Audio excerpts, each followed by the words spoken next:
कशा पद्धतीने प्रतिसाद जनतेचा मिळतोय, लोकांमध्ये जात आहे, काय पॉझिटिव्ह अप्रोच आहे? आम्ही नेहमीच सकारात्मक विचार घेऊन मतदारसंघामध्ये प्रचार यंत्रणा राबवत आहोत. सध्याच्या स्थितीला धनशक्ती विरुद्ध जनशक्ती अशा पद्धतीचं वातावरण संपूर्ण मतदारसंघामध्ये दिसून येते. लोकांच्या मध्ये चर्चा आहे की एका बाजूला धनदांडगे उमेदवार आहेत, त्यांच्याकडे कुठल्याही प्रकारचा अजेंडा नाही, आणि दुसऱ्या बाजूला जनशक्तीच्या जोरावरती डॉक्टर सुजित मिंचेकर प्रचारामध्ये उतरलेले आहेत आणि एक स्पेसिफिक अजेंडा घेऊन उतरलेले आहेत की या मतदारसंघामधला जो आतापर्यंत विकास जो राहिलेला आहे गेल्या 5 वर्षामध्ये, तो विकास करण्याच्या दृष्टिकोनातून आम्ही प्रचार यंत्रणेमध्ये अग्रेसर आहोत. लाडकी बहीण योजनेचं ब्रँडिंग महायुतीने केलं. महाविकास आघाडीच्या अजेंड्यामध्ये आता 3,000 देऊ अशी त्यांची घोषणा आहे. मात्र तिसरी आघाडी महिलांबाबत काय विचार करते, त्यांना काय आश्वासन आहे? वास्तविक पाहता त्यांनी जे काही महिलांच्यासाठी आता जे पैसे दिलेले आहेत, हे भविष्यामध्ये देतील की नाही याची साशंकता आहे. कारण सरकार किती कर्जबाजारी होणार आणि मग नंतर भविष्यामध्ये सरकार चालवू शकणार की नाही हा प्रश्न भविष्यामध्ये निर्माण होईल. आणि त्यामुळे या योजनाचा तसा बोजवारा उडालेला आहे. कारण ती 2 महिन्यापूर्वीपर्यंत त्याचा डामाडोल चांगला होता, परंतु आता लोकांच्या डोक्यामध्ये आलं की अरे हे इलेक्शनचा एक फंड आहे, इलेक्शन पुरता हा फंड आहे, पैसे दिवाळीपर्यंत आले सगळं मान्य आहे, परंतु भविष्यामध्ये हे होईल याची साशंकता लोकांच्या मनामध्ये आहे. म्हणून लोक सुद्धा अगदी व्यवस्थित माणूस बघून, व्यक्ती बघून मतदान करणार. या निवडणुकीत असा ट्रेंड बघायला मिळतो की नेते एकीकडे आहेत आणि जनता एकीकडे आहे. जनतेला सर्वांना सोबत घेऊन जायचंय. तुम्ही गेला की तुम्हाला पण प्रतिसाद देणार, मात्र नेमकं जनतेच्या मनात काय आहे, अंडर करंट हात कणल्याचं काय? आता आपल्या सगळ्यांना माहिती आहे, एका बाजूला सगळे नेतेगण आहेत आणि एका बाजूला जनता आहे. हे चित्र अगदी सुस्पष्टपणे मतदारसंघामध्ये दिसते.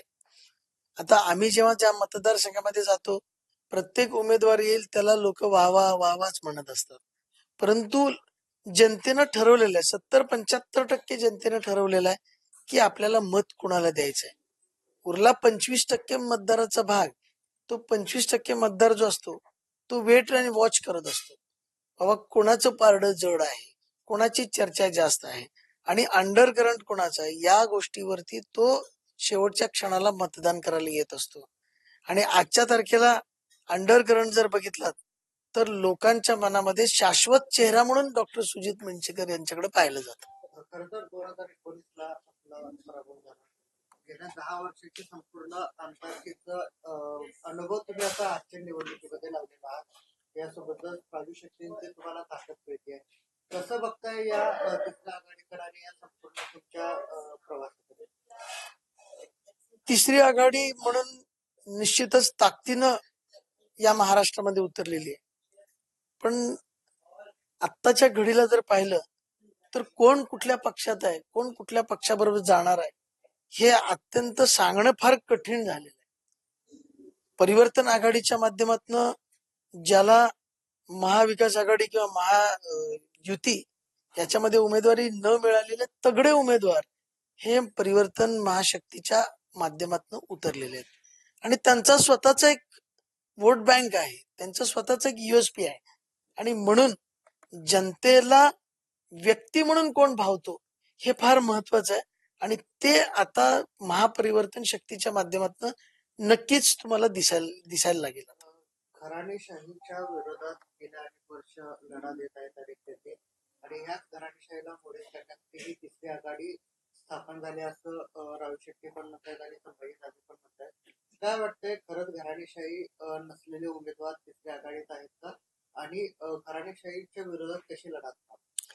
मी मगाशीच तुम्हाला सांगितलं की मतदारसंघामध्ये किंवा संपूर्ण महाराष्ट्रामध्ये ह्या 2 आघाड्यांमधील युतीमध्ये उमेदवाराला ज्याला उमेदवारी मिळाली नाही असे तगडे उमेदवार महापरिवर्तन शक्तीच्या माध्यमातून आता मिळालेले आहेत. महाआघाडी आणि महाशक्तीनं हे काय केलेलं आहे, महाआघाडी आणि युतीनं काय केलेलं आहे, घराणेशाहीचे पारंपरिक पद्धतीनं आलेल्या प्रत्येकाला ताकदीचा उमेदवार म्हणून उमेदवारी दिलेली आहे. पण याच्या विरुद्ध ज्याची ताकद आहे पण ज्याची घराणेशाही नाही आहे, अशा उमेदवाराला परिवर्तन महाशक्तीच्या माध्यमातून उमेदवारी मिळालेली आहे. त्यामुळे आता टस्सल जनतेमध्ये धनशक्ती विरुद्ध जनशक्ती किंवा घराणेशाही विरुद्ध जनशक्ती अशा पद्धतीचा एक प्रवाह सध्या दिसायला येतो.